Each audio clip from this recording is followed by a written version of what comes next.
بيته الطيبين الطاهرين. اللهم صل على محمد وآل محمد. اللهم صل على محمد وآل محمد. اللهم صل على محمد وآل محمد. إن شاء الله salmini jama fou goto kala inde mum yettode muɗum e kala ka tawata ino hikkori ɗon yo allahu lanɗon ɓeydan en jam on yo allah huren ko nafata en aduna kala lakara ya rabbal alamina. Inchallah no windirɗen ni ɗen andi ɗen fuɗɗino ko wiyete darsu akhlaq, kono noon wala en ettoton jillidiren piiji ɗin seeɗa. Yewten seeɗa ko fewndi e aduna on e ko fewndi ka meɗen kañum kadi ɓayri nokkeli ɗin fof hino hitti en yimɓe meɗen ɓen hino ɓuri en hittude e leydi meɗen ndin hino ɓuri en hittude. Donc ko andeten noon ko hewɗen yewde kon wonde manna ka madrasatu ahlul beyt siyasatuna aynu dinuna wa dinuna aynu siyasatuna. Donc famen ɗum ɗon on wonde manna haray e politique ko ɗum ɗon woni diina amen kan, diina amen kan ko politique amen on kañum kadi. Kono ɗo ko politique ko wiyete selluɗo on, wona janfotoɗo on, wona kansowo on, wona wujjo voilà.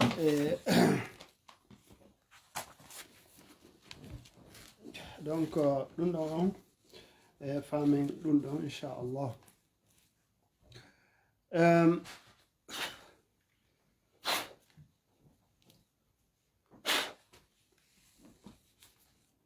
Non.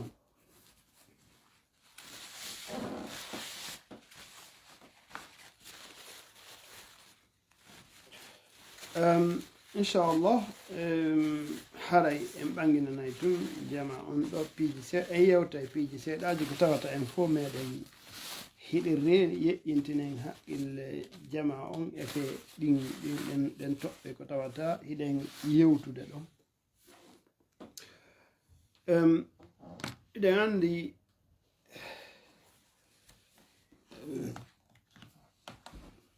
haray hiɗen landodira piiji buyi ɗi tawata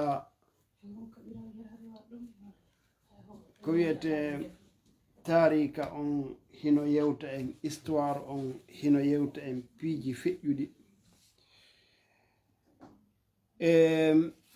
Goɗɗi ɗin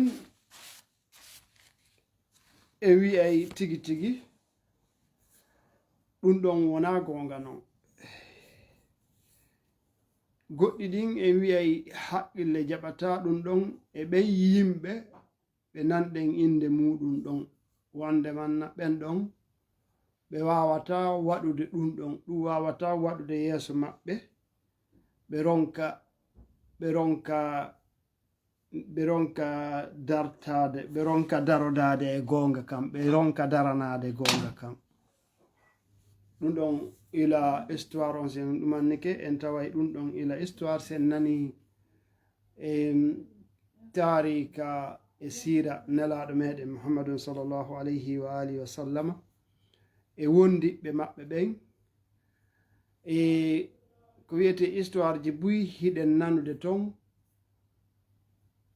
Buy haray wawata innay wawata wonirde noon wano ɓen sahabankoɓe ko nani inde muɗum ɗon sifaɗin ɗon piiji wawata wadde hara hiɓe ɗon ɓe ronka darodade e gonga kam, ɓe ronka daranade gonga kam. Ɗum ɗon ko sira certain no innirde ni buy e meɗen ko ɗum woni ko tawata hino jogui ko wana noon ha hewti en ɗo wana noon ka meɗen kañum kadi no innirde ni ɓayri yewtere meɗen nden ko ton woni ko fewtata. Kono ko ɗum waɗi si ari sengo ka e misal sengo ka diina islam dans l'ensemble haray hino mettani yimɓe ɓen nanande ɓe wonde manna nelaɗo Allah on ɓe wasiyino pellet, ɓe wasike imam ali alayhi abdalu salatu wassalam, ɓe wasike ɓeygure maɓɓe nden hadiseji ko tawata eno jangede kon tawa hiɗe selli vraiment inni tarikum fikum thaqalani kitaballah wa itrati ahli beyti e kala ko tawata nelaɗo Allah on ɓe ɓangini haray no mettani fi yimɓe ɓen alo e ɗinɗon piiji fuu wonde manna ɓen sahabankoɓe ɓe nanuɗen inde muɗum ɗon e tawa hara ɓe nanay ɗum ɗon on ɓe lundo ɗum ɗon jama on ko goɗɗum ɗum jama on wona wonde manna en fait ko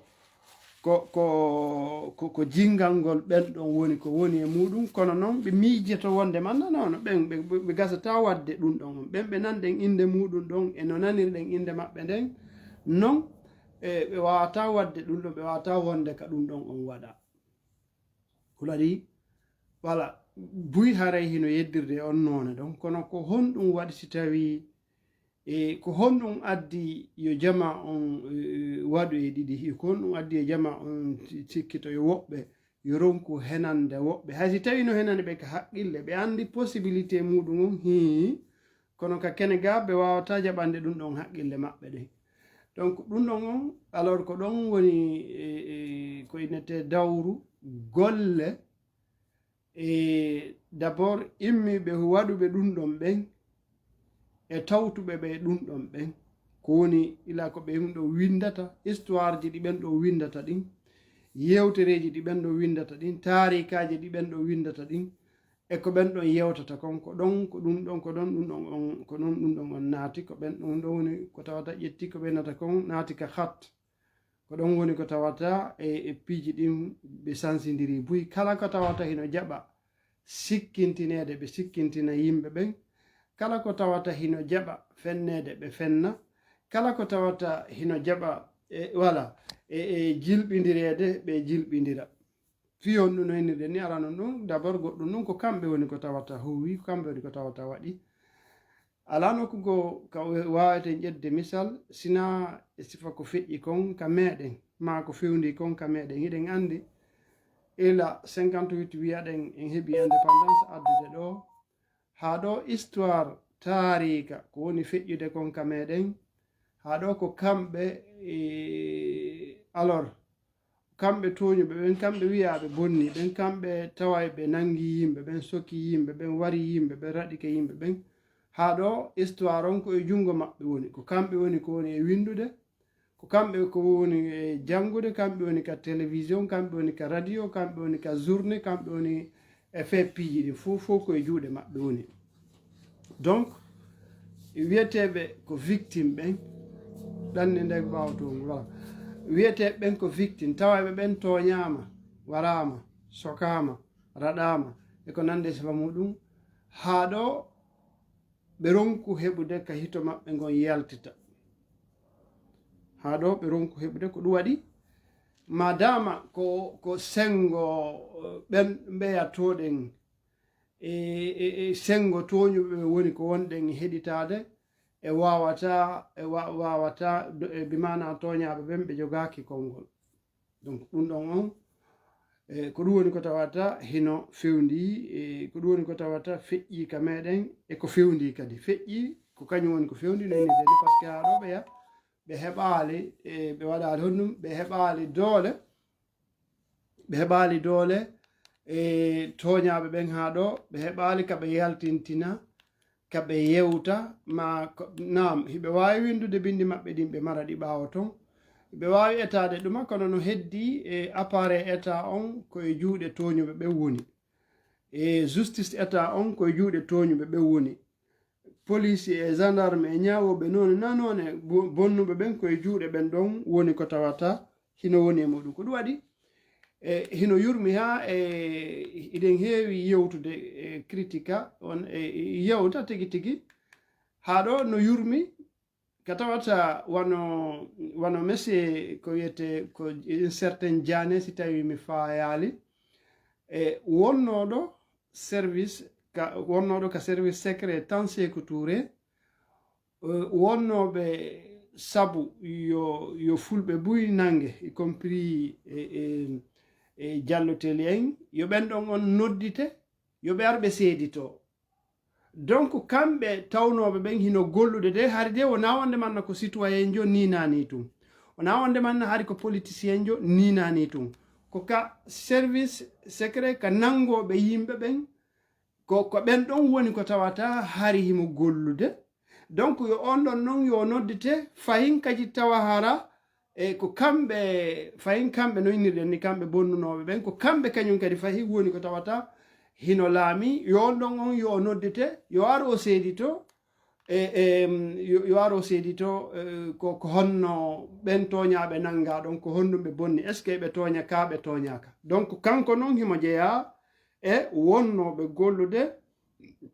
ka service secret donc on yii e wawa yiwde ɗon ko honno ko wiyete manipulation ko honɗum ko ha honto woni ko tawata ha ɗo hino waɗude ka meɗen alors e gon sengo ɗon yo en andu sengo ka islam taarika ko feƴƴi kon ka islam ko fewndi kon fewndo ɗo ko kañum gotum ɗum so yii ko wiyete hande en heɓi joni hitande mo goyoni woni hitande lebbi 6 ma hitande almuhimmu ɓuri lebbi 17 par ce que ko ila octobre donc octobre alors novembre décembre janvier février mars hiɗe woni avril juste hitande lebbi 6 en fof meɗen hiɗe reeni ko tawata hino fewndi Gaza ko hay goto suusuɗo wowlde ala sakko walla ɓen tawnoɓe darodanuki e gonga kam fewndo gurdan nelaɗo fewndo fatagol nelaɗo Allah ɓen tawnoɓe ɓe darodanuki e gonga kam ɓe darodanuki kañum imam Ali alayhi afdalu salatu wassalam yafata kono ko ɓe memen toɓɓe ɗen no ɗe woniri noon tigi no wawi wonde muusa yimɓe buy kono ko réalité on ko gonga on woni konɗe yewtude ɗon ko ɓen ɗon woni ko tawno hino ɓuri ɗuɗude hande kadi ka wonɗen yewtude ɗo fahin ko nden fedde ɗon kadi ko on groupe ɗon kadi woni ko tawata hino ɓuri ɗuɗude kamɓe kala nde yani hiɓe jogii excuse hiɓe jogii nganto ko hatta ɓe darano goonga ko hatta ɓe darodo e goonga ko yimma ɓe tawti tooñe ɗen furay wano ɓe tawtiri tooñe ɗen wano yoga e maɓɓe tawtiri tooñe ɗen jatti imam Ali alayhi afdalu salatu wassalam pilasi maɓɓe on wano yoga e maɓɓe tawtiri tooñe ɗen jatti imamul hasan e pilasi maɓɓe on wano yoga e maɓɓe tawtiri tooñe ɗen tawti Yazid bun Muawiya ɓe woni ɓe sahimbini tanirawo nelaɗo Allah on ha donc ɓen ɗon ha ɗo ɗum ɗon on hino heddori hiɓe heddori ɗum ɗon on ha bembi hande ɗo donc ɓe ɗaɓɓita gantoji wulure ɓe takka e muɗum gonga ko ɓinata kon wonde manna ko Najibi yewti ko wonde manna goɗɗo si o fuɗɗike ma dogude siɗa wondi e goɗɗo wonɗo siko ɓeygu ma siko moodi ma si kala wonɗo weldiɓɓe ma kala si tawi on tigi o falama ma pottitade ɗo yo pliwde bagage makko on haray o yeɓɓindike no de haray o yeɓɓindike jabaji wulure ko jaabo ma si a landike mo ko fi honɗum wonɗa yahande ko fi honɗum wonɗa waɗande ɗum fi honɗum ɗum wonɗa waɗande ɗum ara fo nagonga alors ka islamu ɗo ɗen ka islamu ɗo ɗen ko kañum gotum ɗum ko kañum gotum ɗum woni ko tawata hino fewndi ɗe leyɗe ɓe anduɗen hino sera maɓɓe ɗum fuu hino huttiti Gaza ɗo fuu o groupe julɓe ɓe anduɗen fi muɗum fop leyɗe julɓe ɓen fuu hande fahin si tawi hino heddi hino dari wi'i goɗɗo toñetake o woni sunnayankejo o woni si'ajo o woni ko ɗuman ha ɗo fahin ko jokkuɓe madrasatu ahlul beyti on ko réalité on non goya sengo to hino wadde kala none jamfaji ɗin ko ɓe innata ko mu'amarat kala none jamfaji ɗin fop hiɓe golludude e dendagal ayɓe islamu ɓen hay si tawi kamɓe ɓe warorte e fe muɗum haray hiɓe wakkili ɗum ɗon on kono ɓe wawata darodade e gonga, ɓe wawata daranade gonga. En yafata kono koko tawata en fo meɗen en seedike ɓuri hitande joni. Leyɗe wiyeteɗe ko julɓe ɓen sera ɗum fuu, leyɗe arabu ɗen fuu takki ɗon leyɗe julɓe hedditiɓe ɓen, Turki en, Malaisie en, Indonésie en, e leyɗe hedditiɗe ɗen ɗe fop majje ko honnum ɓe woni tawata hiɓe wadde. Leyɗe arabu ɗen ɗa ɓen ɗon c'est normal, kamɓe ɗon voilà ko goɗɗo miiji ko ɗum waɗi siɗen nana yimɓe ɓen no inna Arabie Saoudi diina ko ton ɗuma ko ton ɗum no yurmi, ɗum ɗon on hino yurmi par ce que ɗon on hiɗe gandi nelaɗo Allah on e hino du'ani fuu acci najjide ɗon acci ɗon voilà nelaɗo Allah on hino du'ani ɓe du'ani ɓen o acci ɓen ɗon nelaɗo Allah hino maaki ko ɗon woni ko ɓernu cheytani, ko ɗon fuɗata ɓernu cheytani ko najjide ɗon ko ɗum woni ko tawata hino fewndi hande ma ko ɗum woni ko fuɗuno ila fewndo ila nelaɗo Allah on fatima ila fewndo ko ɓe wuuri. Donc ɗum ɗon on hino fuɗi hino sakotude ɗon. Iɗen nande hande ceernaɓe maɓɓe ceernaɓe wahabiyankoɓe ɓen fulɓe muɗum e masdar ka ɓe iwri Saudi ton hiɓe wi'ude wonde manna wo yaltetake contre lamɓe bomɓe ɓen, waliyul amri kamɓe ɓe woni wi'ude goy, wo yaltetake e darte waliyul amri laamiɓe bomɓe ɓen par ce que si tawi no yaltede koko tawi comme ɓen lamɓe ɗon ɓe toña, hay goto yaltata o haɓa moƴƴo on. Donc ko bomɓe ɓe woni ko wona haɓede. Wota wo ka islamu maɓɓe kamɓe ɗum ɗon on sellata, kamɓe ɗum ɗon on waɗetake, kamɓe ɗum ɗon on hino harmi. Tawa non hara kamɓe non ko e wali amru maɓɓe woni ko ɓe yaltuno, ko wali amru fewndinoɗo on woni ko ɓe yaltuno, ɓe itti ɓen laaminoɓe fewndo on say, ɓen ardinoɓe islamu fewndo on say, si ɓe ari ka ɓe ari ɗon. Joni kamɓe ko daganinoɓe kon hino harmani hedditiɓe ɓen, ko ɗum woni ko wonɗen e nande ceernaɓe maɓɓe hande wano Rahili none na none hino yalta yewta, hay si tawi lanɗon o waɗi honɗum, hay si o waɗitirini so o wattitirini haray sellata nde yalta ton darto ɗon ko innete walil amir, ko sifa ɗum woni ka meɗen.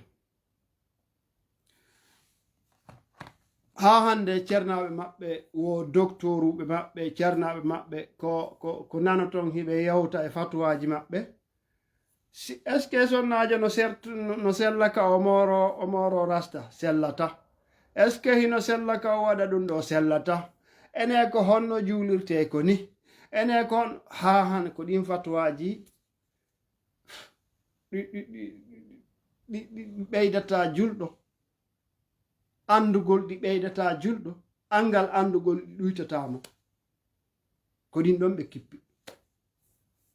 Wonon ko doctoruɓe si satti ha si ɓe wowla e fatuwa ko honɗum ko heferɗingol julɓe ɓe, wo siyaɓe ɓen kaɓe fulɓe, tijaniyankoɓe ɓen koɓe fulɓe, wahabiyankoɓe ɓen koɓe fulɓe, ɗum ɗo ko fulɓe ɗon ko honno ɗum ɗo nafata si wona okkugol yiite kadi ɓe jogaki goɗɗum go ko yewtete ko tawata hino nafa neɗɗanke on,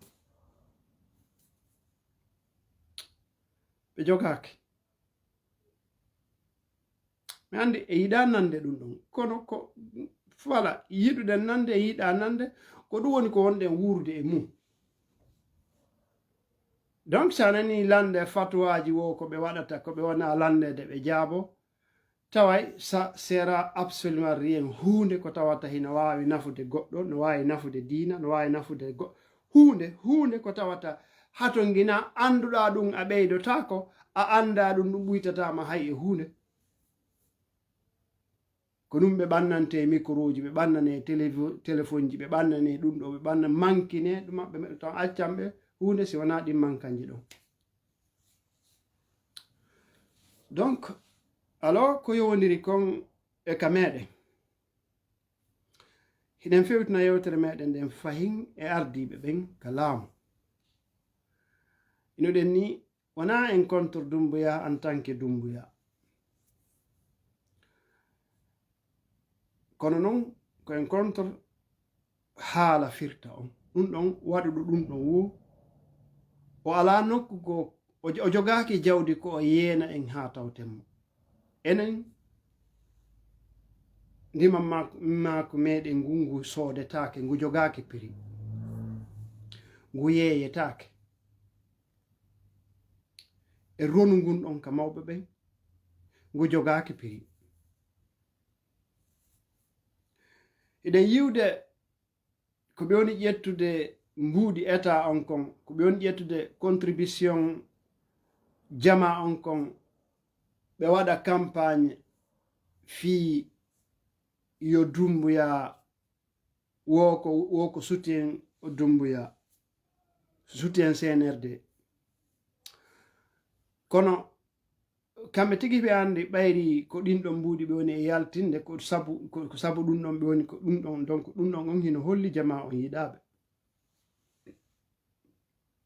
ɗum ɗon hino holli si tawi président de la république on ko faalaɗo yiwde goonga haray ɗum ɗon on tun hino holli wonde manna hi o yiɗaka e faala soodude jama on hay ɗum ɗon jama on alaka jaɓude soodede hay ɗum ɗon on jama on alaka jaɓude soodede hiɓe tongani hedditiɓe ɓen fof hiɓe newnani hoore maɓɓe tongani hedditiɓe ɓen fof waɗugol campagne ɓe tongani hedditiɓe ɓen fof waɗugol campagne ka juulirɗe ɓe tongani hedditiɓe ɓen fof waɗugol campagne ka stratégie ɓe tongani hedditiɓe ɓen fof waɗugol campagne ka marché ji ɓe tongani hedditiɓe waɗugol campagne e nokkeli ɗin e laawi ɗi e nokkeli ɗin fof hiɓe newnani ɗum ɗon hoore maɓɓe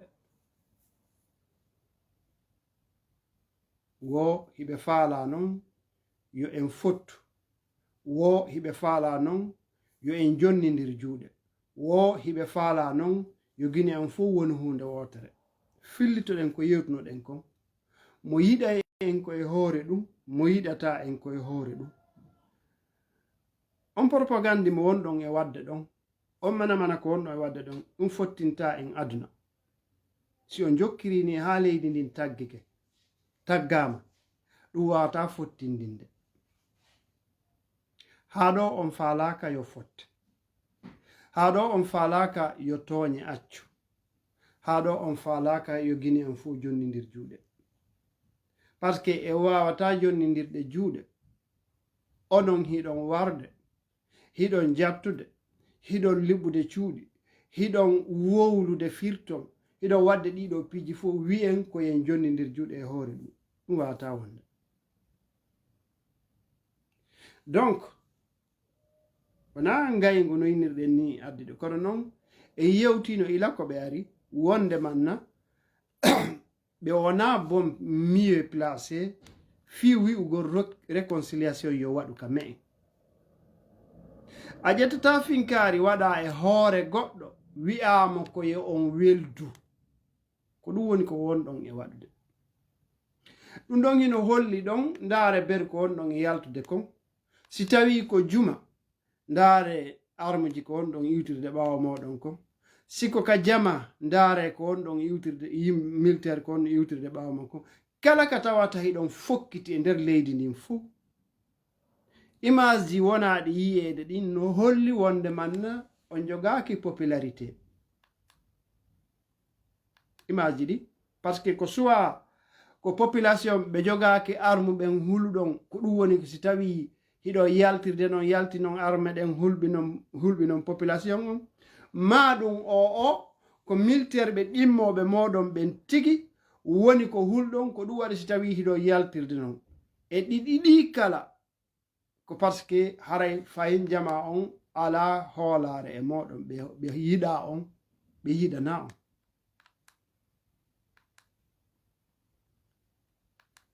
si tawi hawri wona ɗum si tawi jama on hino yiɗi on e o noone ko wonɗon e mankinde ko ɗon e ɗumannade ɗon donc yalte hara on jogaki on wonda e garde corps ɓayri mo bonna hula yalte ndaron si tawi on yalta ɗon balɗe tati naati ton si tawi on naatay ka suudu si on naati tawi ɗon felliti o ko fi honno ona wonde man alo ko goɗɗum ko par ce que iɗon andi jama on yiɗa yarlaki e none ne wonɗon yardude non ka laamu si on wakkilike o jogorike non laamu ngun e on none ɗon haray on andi on wata golle haray leydi ndi golletake par ce que on heɓataɓe gollidon e mum heɓataɓe gollidon e mum par ce que o wata gollude leydi ndin e ɓawo population on non hoolaki on yiɗa on e none noon ɗon guerde noon ɓe yiɗa on a wata force yugol en forci wawata wadde yo yimɓe ɓe yiɗi on e hoore force ɗo ko important yen ɗuma no nenirde ni wona e gaño goto kono noon ko gasata kon gasata ɓerɓe wonɓe ɓe on ɗon e tawtidirde ton waɗana on campagne waɗirani wattitirani wiyano wallude on on ɗumanno to kamɓe ɓe ɗumannotako hiɓe woni ton ko juste par ce que hiɓe heɓude nafa maɓɓe intérêt maɓɓe intérêt ji maɓɓe personnel ɗin wona fi wallugol leydi ndin wona fi wallugol onon tigui ɗon andi par ce que wona wallugol on heddoɗon ka laamu woni wallugol lagine faamen ɗum ɗon on moƴƴa ko ɓe woni wiwɗe guine gasata e ɓawa moɗon ande lamɓe feƴƴunoɓe ɓen fuu ɓe wonaɓe critiquede hande fuu ɓe wonaɓe yennede hande fuu ɓe wowlananoma hano ɗi konguɗi ɗi wonɗon e yewtede ɗo hiɗon felliti ɓe fuu ɓe wowlananoma Sékou Touré wiyano ko baba aduna ala none no Sékou Touré wacciranoka ɓayri on ɗon iwi fo goto kala hino andi bimbi ñande o mayno ko honɗum woni ko fiƴƴi Lansana Conté ko kañum gotum ɗum on ɗon hino hakkidi bon seeɗa kono inon kadi ɗon andi ko honɗum ɓayri kanko yi parti makko on wawali wurutude ko wana noon e alors Dadis ko wana noon Alpha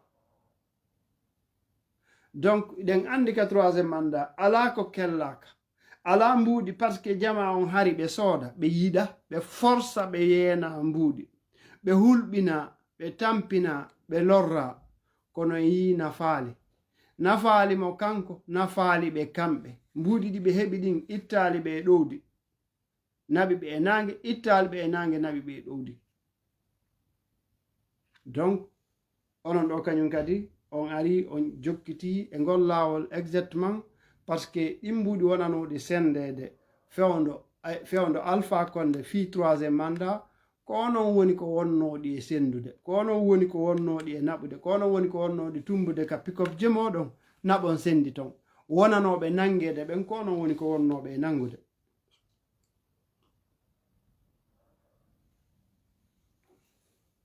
ko onon wonnoɓe e nangude donc ko ɗum waɗi so tawi wiwɗen on tewetake on wona mieux placé fi wi'ugol wonde manna yo réconciliation waɗe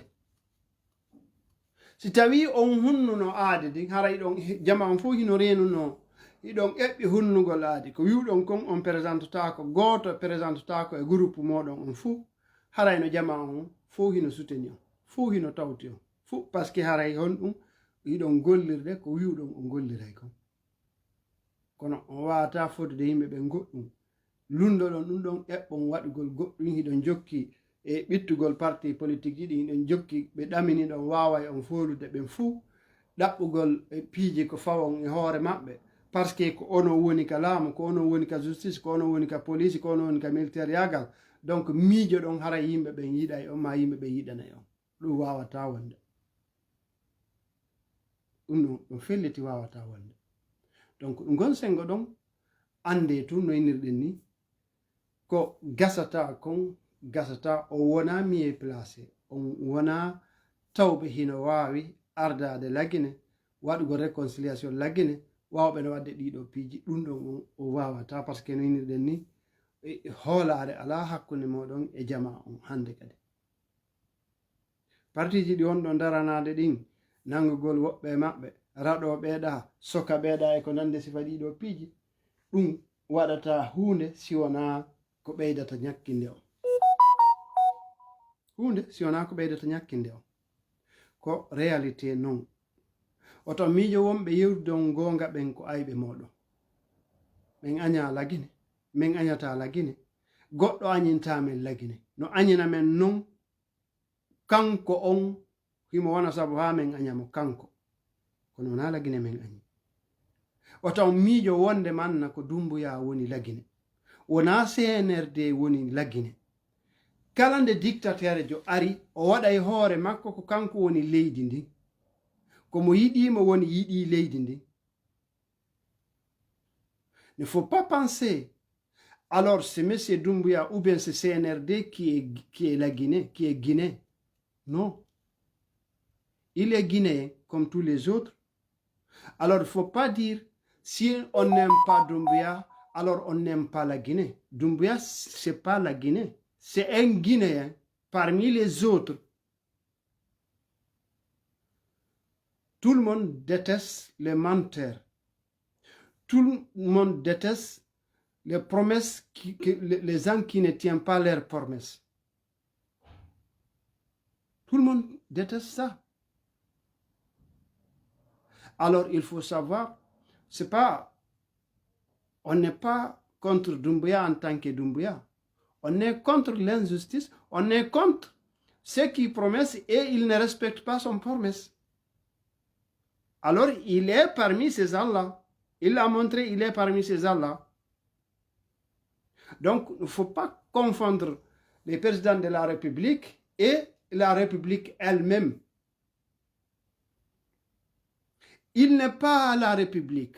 Il est président de la République. C'est pour cela il peut partir, la République il reste, la Guinée reste. Si vous voulez dire si nous, on n'aime pas Doumbouya, on n'aime pas la Guinée, c'est tout à fait faux, c'est mensonge. Parce qu'il n'est pas la Guinée, il est guinéen.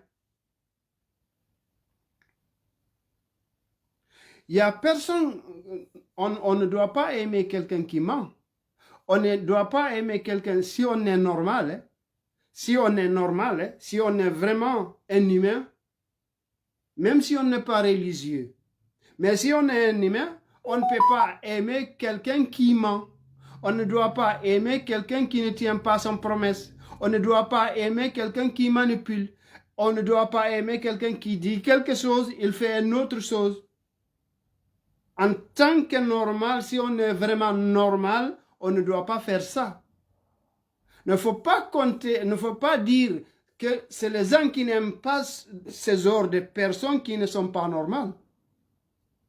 Et c'est ce que vous êtes en train de dire. C'est ce que vous êtes en train de faire. On a dit, les façons que vous êtes en train de dire, on va faire réconciliation, vous savez vous-même, c'est pas juste et c'est pas la vérité. On ne peut jamais réconcilier comme ça. C'est réconcilier comme ça. Jamais. Jamais. Parce que c'est vous qui êtes encore les bourreaux. Vous ne pouvez pas forcer les gens de vous considérer comme un homme bien. Non. Vous avez manqué votre unique sens. Vous l'avez manqué. Maintenant, même si vous ne présentez pas, vous avez manqué quand même. Vous l'avez manqué. Lorsque vous avez pris le pouvoir par la force, vous avez promis tous les Guinéens que vous ne présenterez pas, ni vous, ni tout membre du gouvernement, ni le CNT, personne parmi vous. Il n'y a personne qui doit se présenter. Et vous êtes en train de rater ça.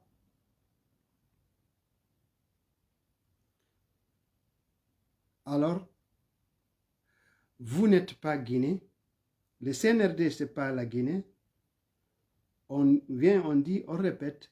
Le CNRD, c'est des Guinéens, mais ce n'est pas la Guinée.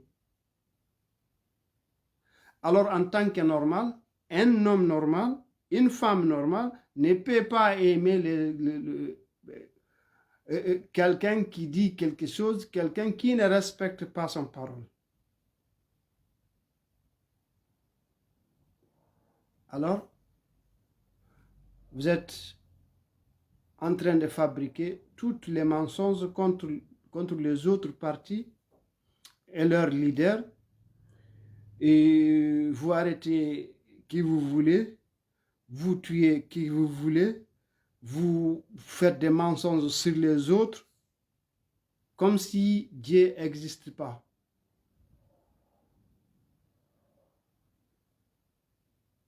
Et après, vous allez aux prières de vendredi, vous priez. Quand c'est Salat al-Eid, vous allez prier.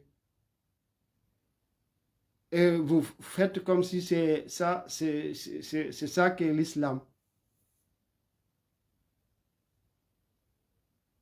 Donc, là, c'est vraiment dommage pour vous. Ce n'est pas dommage pour la Guinée.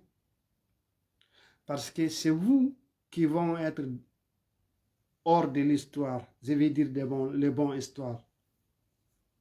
Ce n'est pas la Guinée. La Guinée restera. Il survivra. Il a survécu le temps de Sékou Touré, 26 ans. Il a survécu tout. De toute façon, la Guinée survivra. C'est vous, à la fin, qui ne va pas survivre. C'est ça. Peut-être ça va prendre du temps. Selon vous, ça va prendre du temps. Vous allez faire peut-être un mandat, deuxième mandat, et manipuler encore un troisième mandat, et manipuler encore un quatrième mandat. Toujours vous avez quelque chose à faire parce que c'est la même chose, ça sera la même chose. Vous venez avec des armes et vous manipulez les armes pour pouvoir se présenter. Alors, il n'y a rien qui dit, vous n'avez pas respecté même votre parole, comment vous allez respecter ce qu'on est en train de dire ici, c'est la loi qui dit ça, tout ça, on sait que c'est la mensonge, dès maintenant on sait que c'est la mensonge, c'est pour cela qu'on ne vous croira jamais. Dans la vie, on ne vous croira jamais. Quand on a dit jamais, je vais dire jamais, plus grand jamais. Votre parole, votre signature, ça ne veut rien dire, hein? Ça ne veut absolument rien dire. Il faut que ce soit clair. Si vous venez après votre manipulation et vous venez jurer devant je ne sais pas quoi, que ça servira à rien. Il n'y a personne qui croit. Il faut que ça soit clair. Il faut que qu'on sait ça. Il faut savoir que nous, on sait ça déjà. Alors, c'est pour cela, et tous les Guinéens qui sont dignes de ce nom doivent faire attention et parce qu'il ne faut pas participer à ce qu'on appelle des noms humains. L'islam a dit ta'awanu alal birri wa taqwa. On doit s'entraider quand tout ce qui est bon. Wala ta'awanu alal ismi wal udwan. On ne doit pas s'entraider pour faire du mal, pour les mensonges, pour manipuler. Et c'est ce que beaucoup de gens sont en train de faire. Mais ce qui reste clair, comme on a dit, ce qui reste clair, vous savez vous-même que les Guinéens ne vous aiment pas. Depuis que vous-même vous avez changé votre parole, vous ne voulez plus respecter votre parole donnée, alors tous les gens normaux n'aiment pas ces façons des gens. Tous les gens normaux n'aiment pas ces façons des gens.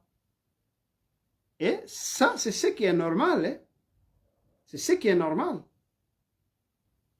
Les autres ministres qui sont en train de manipuler, de falsifier, de mentir de gauche à droite, de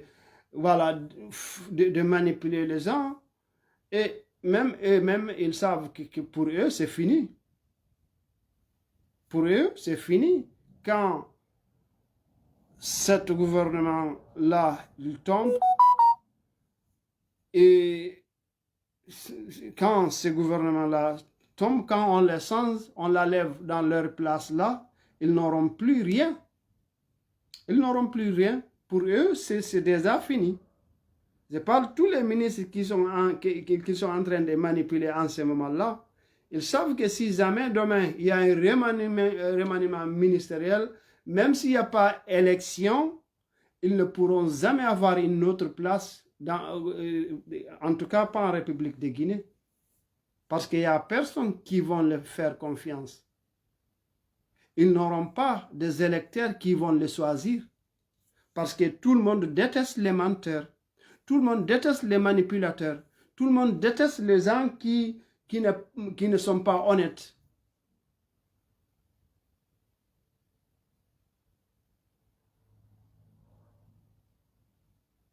Alors, pour le bien de la Guinée, en ce moment, si vous vraiment vous aimez la Guinée, je parle de CNRD et leur chef, si vous vraiment vous voulez sacrifier pour la Guinée, vous devez vous sacrifier vous-même, de renoncer, de se présenter.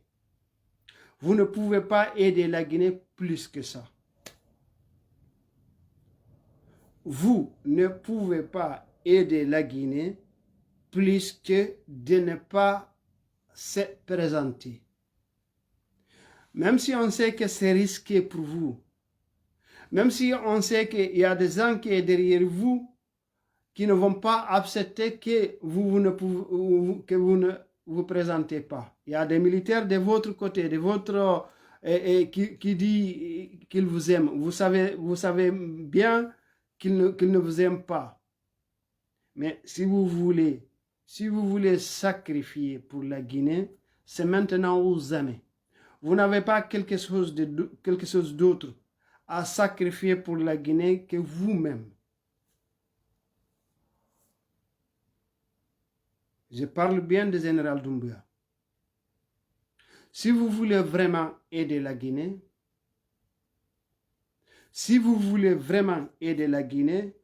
vous devrez vous sacrifier. Cela veut dire renoncer. Vous n'avez pas mieux à faire pour la Guinée. Vous n'avez pas mieux à faire pour la Guinée de se sacrifier pour ce pays. Vous n'avez pas mieux à faire, vraiment. Vraiment, vous n'avez pas mieux à faire pour la Guinée et les Guinéens. Vous n'avez pas mieux à faire de se sacrifier elle-même, vous-même. Cela veut dire de ne pas se présenter. On sait que c'est risqué parce qu'il y a toujours des voyous à côté de vous qui ne vont pas accepter que vous ne pouvez pas vous présenter. C'est pour cela qu'on a dit de vous sacrifier vous-même. Konon tigi hani ittude hoore moɗon sadaka fi wallugol lagine. Si tawi hiɗon yiɗi lagine, hiɗon yiɗani lagine, monsieur Doumbouya, si tawi ko goonga hiɗa yiɗi lagine, hiɗa yiɗani lagine, a jogaaki goɗɗum ngo ko waɗa si wona sacrifiagol, si wona kañum tigi yarlagol hoore mum. Meɗen andi hino woodi ton ɓe jaɓata, ɓe yiɗata, ɓe newnata wonde man nawta on présente. Ko force ɓe présente ɗon. Kono si tawi hiɗo yiɗani lagine, on jogaaki goɗɗum ngo ko waɗon si wona ronkugol présentade.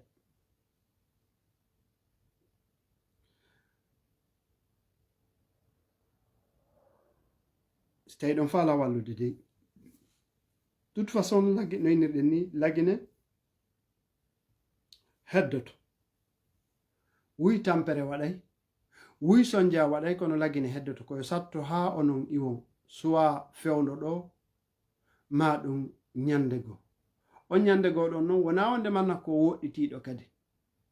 hay si tawi so wuri ɗo mandaji on jatti ɗo laamu on woni ɗo manda goto, manda ɗiɗi, manda tati, manda nayyi, ala fen on sakkitora yahugol tawa hara on nafa leydi ndin hay hunde. on heɓoyta ɓaawo ɗin mandaji ɗon si wona ninsugol ko fi honɗum laamani no wano ɓe feƴƴuɓe ɗo fuu no ɓe linsiri ni par ce que no innirɗe ni déjà hande kadi kala ko tawata on yewti hoolotoɗo hay wonɓe innude on ɓe wonɗon arde yeeso muɗum wondon ɓen hara si tawi o manipuli wote on waɗi ɓe wonɗon darade yeeso muɗum wondon ɓen haray ɓe hoolake ɓe hoolotako itti sikke e hedditiɓe ɓen par ce que ɓe andi kala nde heɓuɗon moyen kadi hiɗon wawi sansude ɗum ɗon si mandaji moɗon ɗin ɗiɗi gasi hiɗon wawi sansude ɗum watton manda tati watton manda nayyi ko foddey ɗo miijiɗon fofude haray ko ɗum ɗon waɗata donc alors gon sengo ɗon ko wattango liili hara ko fota wona seeɗa faites attention vraiment beaucoup. Il ne faut pas penser parce que peut-être vous pensez que vous avez des soutiens de l'Occident. Vous avez des soutiens de... On voit même comme on a dit, à l'ONU, et que c'est l'Occident qui est derrière vous. C'est pas les Guinéens. C'est pas les Guinéens qui est derrière vous. C'est pas les Guinéens qui vous soutiennent. On le voit bien. Vous-même, vous pouvez regarder ça. Vous le savez mieux que nous-mêmes, en fait. Si vous sortez pour aller à la mosquée, il y a combien de militaires? N'importe où vous voulez vous déplacer dans les pays, vous-même, vous savez comment la sécurité est. Parce que vous n'avez pas la soutien des populations, sinon vous n'avez pas à avoir peur. Hein. Vous n'avez pas à avoir peur. Les mêmes populations que vous dites, on vous aime. Si on vous aime, donc il n'y a pas quoi avoir peur. Hein. Soit vous avez peur à la population, cela veut dire on ne vous aime pas. Soit vous avez pas... soit vous avez peur, vous n'avez pas confiance à d'autres militaires. Cela veut dire encore là, c'est plus grave parce que non, donc cela veut dire il n'y a pas une entente entre vous.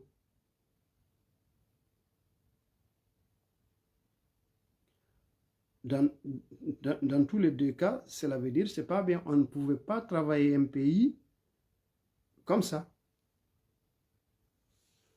C'est pour cela c'est vraiment important que vous sachiez, comme on a dit, on n'a rien contre vous. Hein? Mais tout le monde est contre des mensonges ou celui qui ment. Tout le monde est contre de l'injustice. Tout le monde est contre. Tout le monde est, tout être humain. Hein? On est contre ceux qui disent quelque chose et fait d'autres choses. Donc, alors, de toute façon, comme on vient de dire, voilà, et les gens qui voient seulement leur intérêt en train de vous dire, laisse-nous, on va s'en occuper, on va faire ceci, on va faire cela, on va, voilà. Mais ça reste, ils ne pourront rien faire en fait. Rien. Parce que le cœur, on ne peut pas l'accepter. Ils vont faire que les Guinéens aient peur de vous. Mais ils ne pourront jamais faire que les Guinéens vous aiment. Ça, c'est impossible. Ils vont faire que les Guinéens auront peur de vous. Ça, c'est vrai. Avec leurs armes et l'injustice et les policiers, les gendarmes, tout ça, oui. Ils vont avoir peur.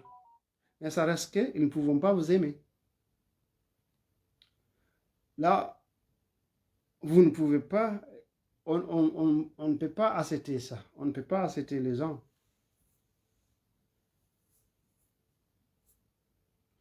Voilà, Inch'Allah.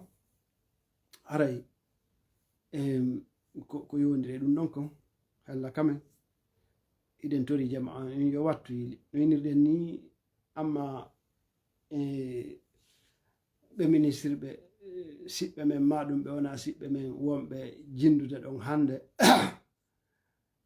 ɓen ɗon on kamɓe tigi ɓe andi kamɓe affaire politique ɓe gayni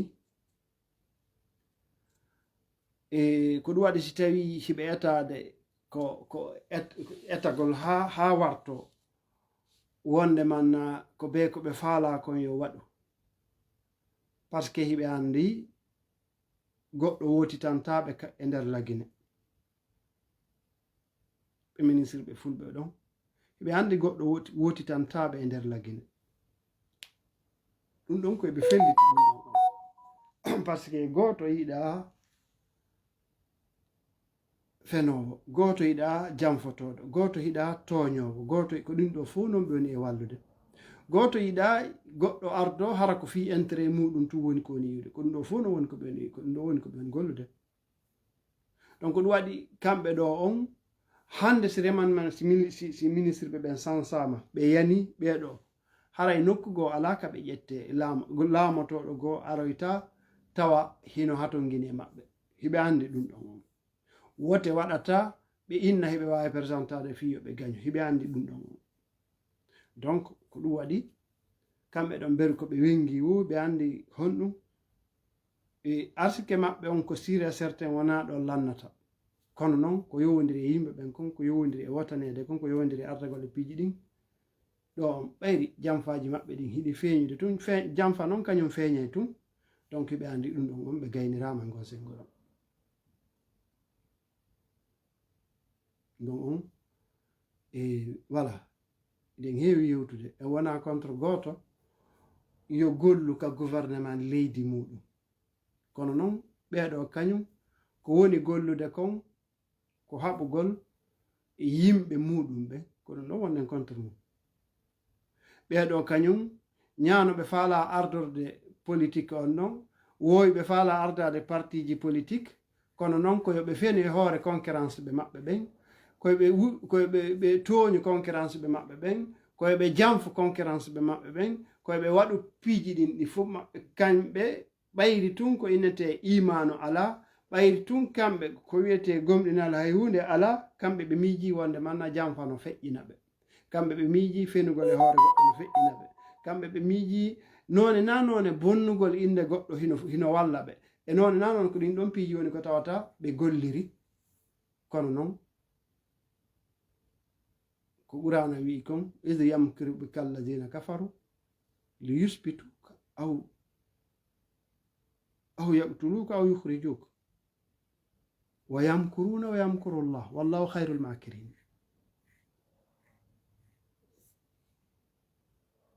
donc gon sengo ɗon ɓen ɗon haray voilà yoɓe jokku donc ko tawata hino woɗɗi inchallah rayande e nder to ɗo aqulu qawli hadha astaghfirullah li wa lakum wa li sa'iri mu'minin astaghfiru innahu huwal ghafurur rahim wassalamu aleykum wa rahmatullahi taala wa barakatuh en e sa'iji aroji si tawi ko ɗum ko mum